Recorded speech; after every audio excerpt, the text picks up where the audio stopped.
So my friend Evan and I left for Reno on Saturday, October the 17th. I picked him up in the East Village at around 11 in the morning. It rained for the first 14 hours of our trip. We took Interstate 80 the entire way. We talked about things, listened to music. We got into an argument on Sunday morning from about 6 a.m. to 9 a.m. That night, we slept in a hotel in Cheyenne that was so run down, roaches wouldn't go in it. It smelled like cigar smoke. The microwave looked like someone had cooked a hamster in it. Evan pointed out a blood stain on his mattress. I told him that there were free donuts in the main office. He didn't eat the donuts. When we got to Reno, I slept for a few days, and then I went to work putting up my show at the Potentialist Workshop. The Potentialist Workshop's a great space, lots of room. There's a big performance space in the back. There are a lot of artists on the opposite side of the gallery. They rent space and make things. I haven't gotten a chance to explore anyone's work yet. Instead, I focus on what I came here to do, have an art show.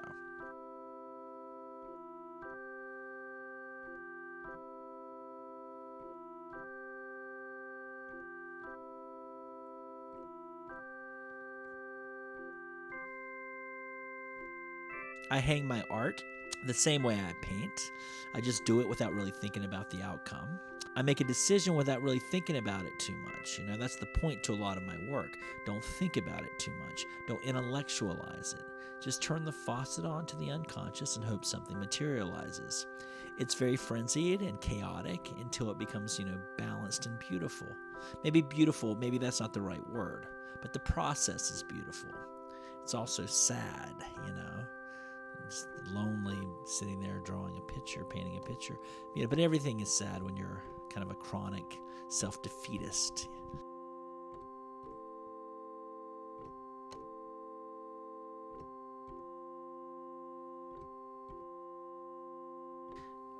People think I'm impatient because I work quickly. My mother certainly thinks I am.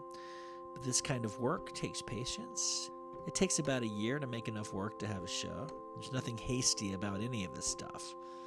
Like a script, the art, the paintings have to be drawn and reworked and redrawn. I'd probably throw away 2 to 3 pictures for every image that I draw. I call this show Trashlands because I feel like the art is as disposable as anything else. Years from now, none of this work's going to exist. Those who buy the art will discard it, throw it away, burn it. It'll vanish like us. Even digitally, it's going to disappear. Everything is temporary. Everything is trash. The vanity that dictates so much of what we read and think, it's astounding to me. Save the world, go out and vote, make a difference. The collective conscience might be governed by humanity, but we're all controlled by atrophy. And the great effort to save the world is kind of a fraud. There's nothing to save. Every building we put up is eventually going to fall. Every business will eventually go out of business. Every life saved will eventually be lost. We're all going to be reduced to dust eventually. The flesh will rot. And that scares us. I'm scared of it, at least. That's why I work. It keeps my mind occupied. I'm worthless. My work is worthless. My efforts are worthless. But as I work, as I fill a blank page, for a moment, I feel powerful, and I forget that I'm an idiot. I forget that I'm worthless. I'm deluded into thinking that what I do is special, that it has value. And then time passes, a few hours, days, weeks, months, a year, and then I get a chance to fill these blank walls with these framed artifacts, and I'm reminded, I'm humbled into the realization that none of it has value. It's trash. But do I really believe this? If I really thought it was trash, I would just tear it all down after the show and burn it. Maybe make a video out of it to show how detached I am from my own work. But I can't do that. So perhaps all this is disingenuous. Maybe I don't think it's trash. Or do I? I don't know.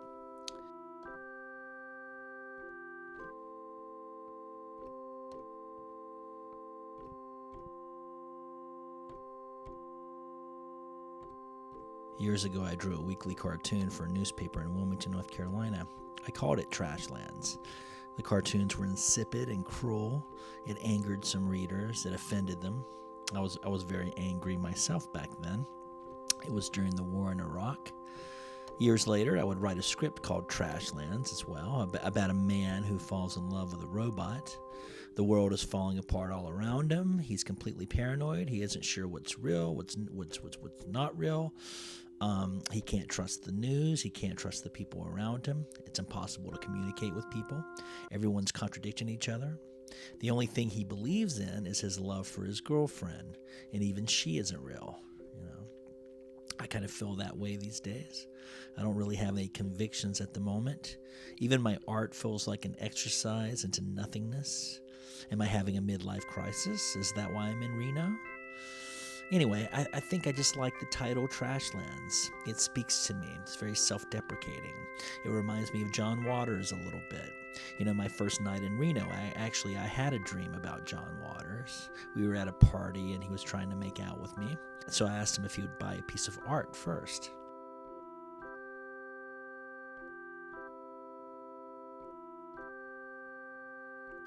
And so I'm staying in this hotel called the Morris Burner in downtown Reno, and there's a homeless shelter across the street.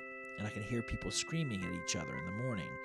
In this homeless shelter, they're on the streets, and they're yelling at each other, and they're frustrated. Evan said they were living in hell. In the morning, as I wake up to these sounds, they're desperate and they're shrill, and it sounds like they're in hell, On the streets in front of the hostel, homeless people shuffle by like zombies. They're lost and forlorn. As I look at them, the humanitarian inside of me thinks, do something charitable.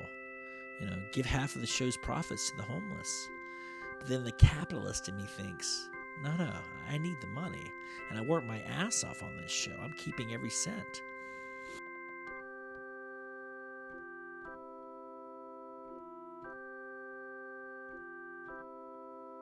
I've been told that Silicon Valley has invaded Reno, that Tesla is here, Google is here, apartment rentals have gone up exponentially. When I'm told this, my first thought is, how do I get the Silicon Valley, those rich motherfuckers to buy my work? And I'm cruel. I might be wearing white, but my heart is black. I'm inhumane. I'm driven by self-need.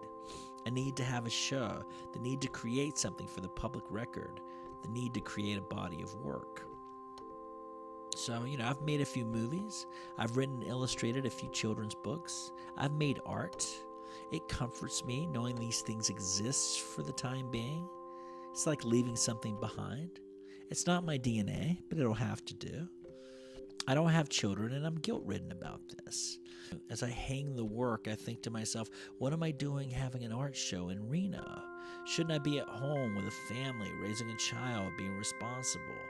This is the kind of road trip adventure you do in your 20s, not when you're fat, gray, and middle-aged,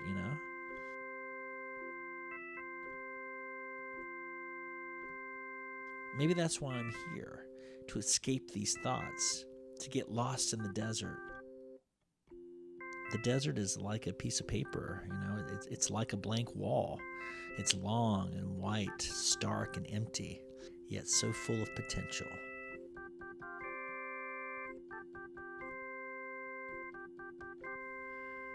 Years from now, maybe I'll watch this video and I'll laugh at its pretentiousness. I'll think to myself, I'll ask myself, was I serious when I made this? Was I making fun of myself? Was I making fun of my own self-absorption? Years from now, when I'm older and fatter, maybe I'll watch this video and I'll think to myself, man, I looked really young back then. I looked really thin back then.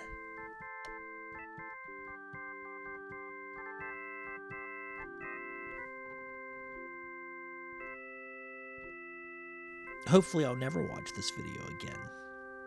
But maybe I'll be comforted knowing that it exists for the public record. A documentation of the art show I had in Reno, Trashlands.